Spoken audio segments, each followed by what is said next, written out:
Hello, everyone. Sorry for the abrupt break last week with the holidays. I just could not find the time to do the video. But now that everything is calmed down and back to normal, here we are. Last week's chapters were good, and this week the chapters were also very good with some very fun displays of overwhelming might. So we'll be starting off with Black Clover, chapter 344, and this was a good chapter showing just how powerful Lucius is as he is able to restore the doctor who was with the siblings in the last arc, who I think seemingly nearly died. He lost many limbs, and Lucius was able to bring him back to full health, as well as returning his eyesight. We also see that the other siblings are seemingly encased in some sort of magical draining bubble that Lucius has put up, showing he's still using their powers, which is ridiculous, as well as seeing that the other paladins seemingly can be depowered to a degree. They can turn it on and off, showing just how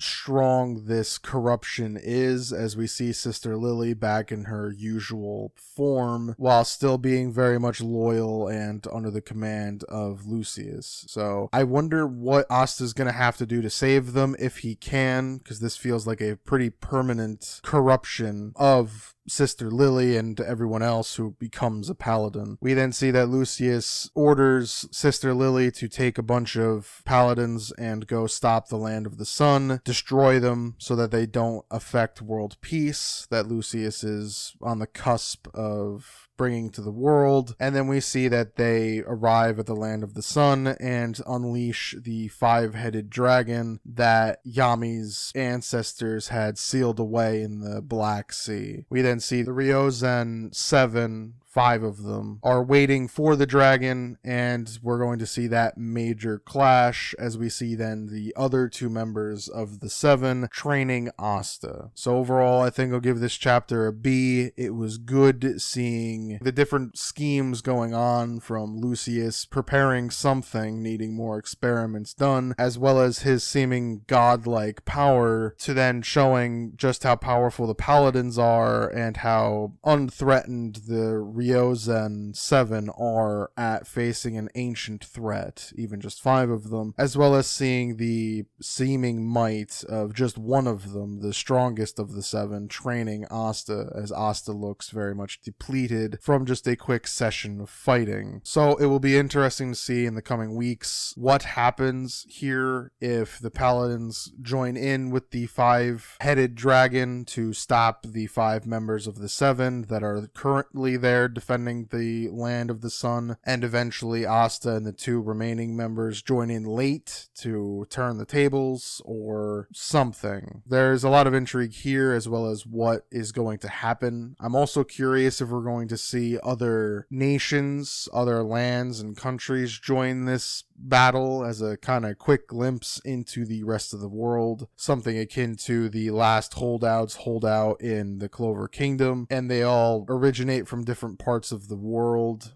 to show just how much Lucius has conquered, and that when it's over at the end of the series, you'll see like some of them want to go traveling around to learn as many techniques as they can, and then you have a extra series on the back half, similar to how Fairy Tail ended, but then unended by then adding an entire second story to it, just wanting to continue the story. So I could see something like that happening, but we'll have to see if it does. But for now, the battle is going to be interesting, especially with the fate of the Land of the Sun in the balance. Given what we know of the power of the paladins, it'll be interesting to see if Asta just gets away on his own to make it back to the Clover Kingdom, or if the Land of the Sun is saved because they stop the paladins. A lot of interesting decisions can be made in this upcoming fight. So now we're on to Mission Yozakura Family, chapter 156, and this was a good chapter showing the overwhelming power that is Momo Yozakura, showing that his blossoming ability is called Dreams, as he is able to place everyone in their own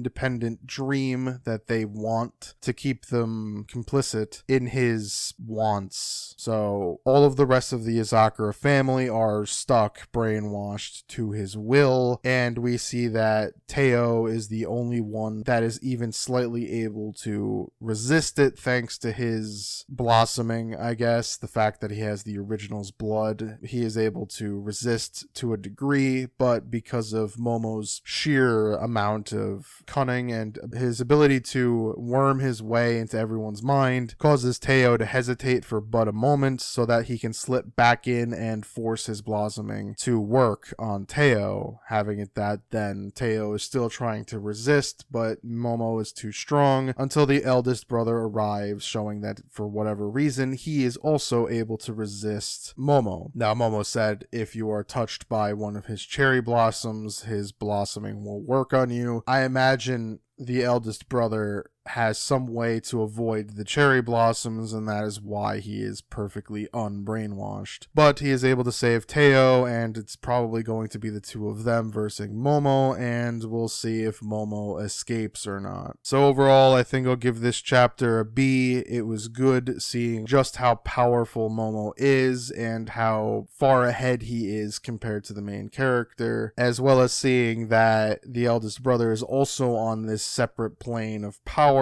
and it'll be interesting to see how much further ahead they are compared to Teo, given the fact we've seen Teo take huge leaps forward in terms of power. So the next fight should be pretty interesting, and I wonder how many of the Yozakura family members break free from the brain control before Momo regains control of the situation and escapes with those that are still under his influence. Or perhaps the eldest brother wins full out and the entirety of the Yozakura family are saved, and it moves on to another arc of something completely unrelated, maybe having to get back their reputation because Momo ruined it for them, and we go back to the more or less spy slice of life stuff that was going on. That'd be pretty funny if it did that, but you never know. So now we're on to Undead Unluck, chapter 137, and this was a great chapter, showing just how much more powerful Fuko is compared to her old self. The growth is quite enormous, as we saw from the last chapter, if you read it, that her stroke of unluck summoned Shin's former master, Fang, and Fang wants to fight her. It seems as though they have met in the past, and every time they fight, Fang loses because Fuko is quote-unquote stronger than he is. So Fuko takes on the challenge again, going toe-to-toe with Fang, and after taking a few exchanges between the two of them, ultimately wins through the stroke of her unluck against him, causing the victory for her, and Fang asks her what is ultimate power. Fuko believes it is unconditionally helping others who are the strongest, and Fang completely disagrees, but won't fight her on it because he lost. He then disappeared and continues their agreement of not killing anyone, apart from one apparition, as he calls them, and then he'll fight her again. So that was pretty fun to see that battle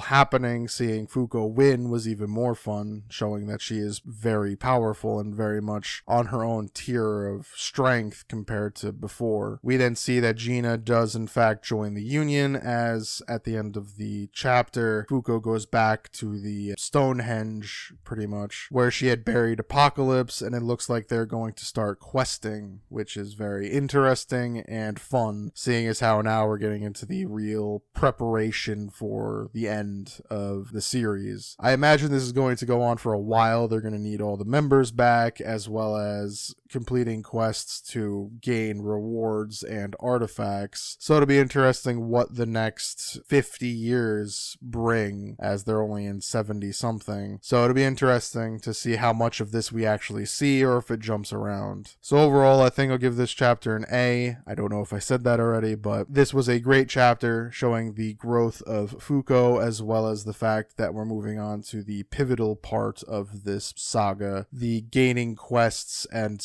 members of the Union. as well as we might start getting hints at who and what Juiz is, which is pretty exciting in itself. And seeing how things are working well for Fuko, I'm very curious to see how much further this goes, because seeing a more powerful Fuko is rather fun. Knowing how she began even just at the beginning of this loop to now is pretty entertaining to see her be now this major fighting force, as she can take on anyone on her own, no less. So it's pretty interesting to see where this series has gone from where it started, and I'm very much looking forward to where it continues to go, as now questing and more storylines are up and coming. Hopefully we don't skip through too many of them. Hopefully we get to see most of them, in fact, but we have exciting stuff on the horizon, I think. Now we're on to Mashle, Magic and Muscles, chapter 134, and this was a good chapter showing the overwhelming power of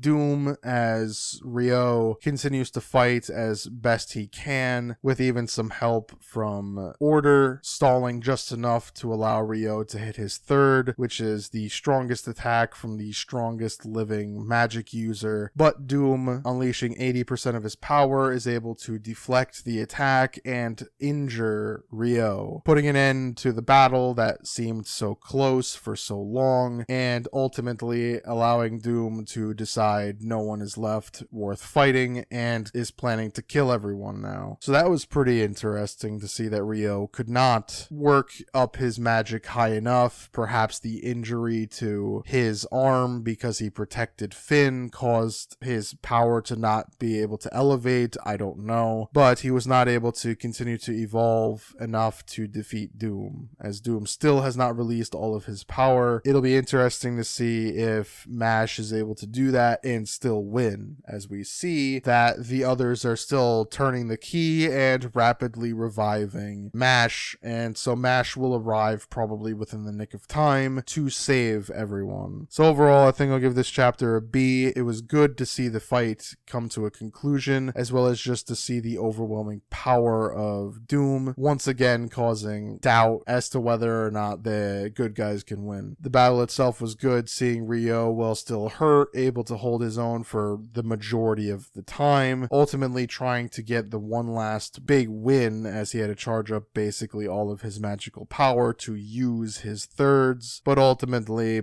it did not work. Doom's too powerful and nothing can stop him save for Mash. So it'll be interesting to see what Mash can do once he arrives to save the day. How much stronger is he compared to before after his intense training? So now we're on to Sakamoto Days, chapter 97, and this was a good chapter showing the battle between Yoshimura and Shishibe begin, as the two of them start trading blows, as well as Osaragi trying to assist, but Yoshimura's seeming assistant or underling or whatever, the geisha-esque woman who has been with him for a little while, at least as long as we've seen it, gets in the way of Osaragi, and the two of them fight. Then we get back to the battle between Shishibe and Yoshimura as they keep going back and forth, as well as showing just how quote-unquote disinterested Shishibe is, showing that he is a very good assassin according to Yoshimura. We get a flashback at the beginning showing how they first met, as Yoshimura took him under his wing, seeing how talented he was at killing, when Shishibe fights more underlings of Yoshiruma across wherever they are, this seeming village, and eventually he takes care of the two of them after they believe that they've won, and as he's leaving, he and Yoshiruma attack one another, landing a blow on each other's faces, leading it that they're going to take each other out very seriously. Now, the big question I have is, what is Yozaruma's affiliation with Slur as well as with the Order as a whole? He's seemingly just sort of freelance and just doesn't work for anyone, but that doesn't make any sense either. So he's this huge question mark,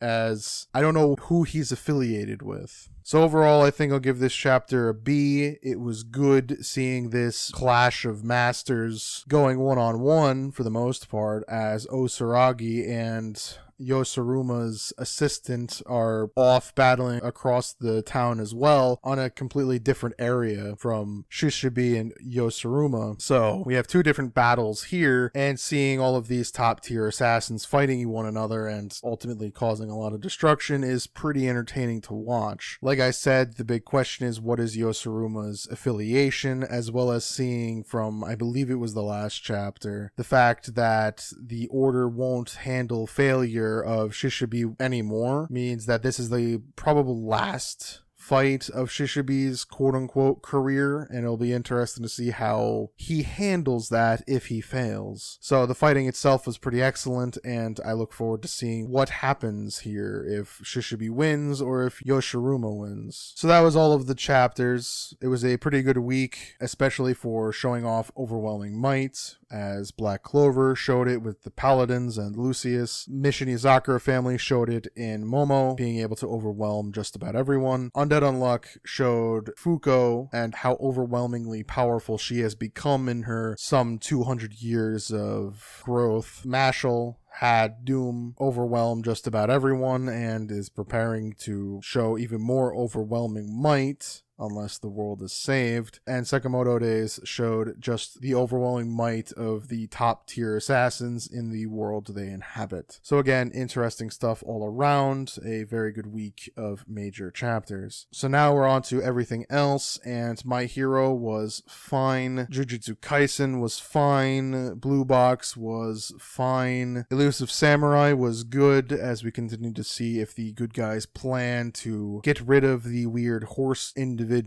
can work, as their major battle in open field is getting more and more chaotic by the minute. So it'll be interesting to see if the heroes succeed or fail in this endeavor. P x6 was good, as we get to see a little bit of the mother's backstory on how she met the father and how they more or less grew to seemingly love each other to a degree until he eventually changed for whatever reason, and then she changed as well, and ultimately we saw her death at the very end of the chapter. So it'll be interesting to see what happens in the next chapter, let alone the future chapters, and how this affects the 7 siblings as well as the father. I wonder what'll happen there. So intriguing chapters are on the horizon with P x6. Tokyo Demon Bride was fine, nothing really major. The story continues to be interesting, but fine. And Ginka and Luna was good, as we get to see some of the Magic Guild and seeing how superior they feel they are to everyone else, as well as some interesting designs going on here. There's some fun design elements going on, as everything is all over the place within the Magical Guild. So it'll be interesting to see how this whole thing continues to grow going forward. So that was everything. It was a good week overall. I thought a lot of these chapters were fun, and next week should be another good week overall. Now, once again, sorry for last week's abrupt break. Good to have one every so often, and again, the holidays are rather chaotic. Like I said, I read the chapters. They were all fairly good, with One Piece standing out the most, as it usually does. So if you enjoyed this video, please leave a like, and as always, thank you for watching.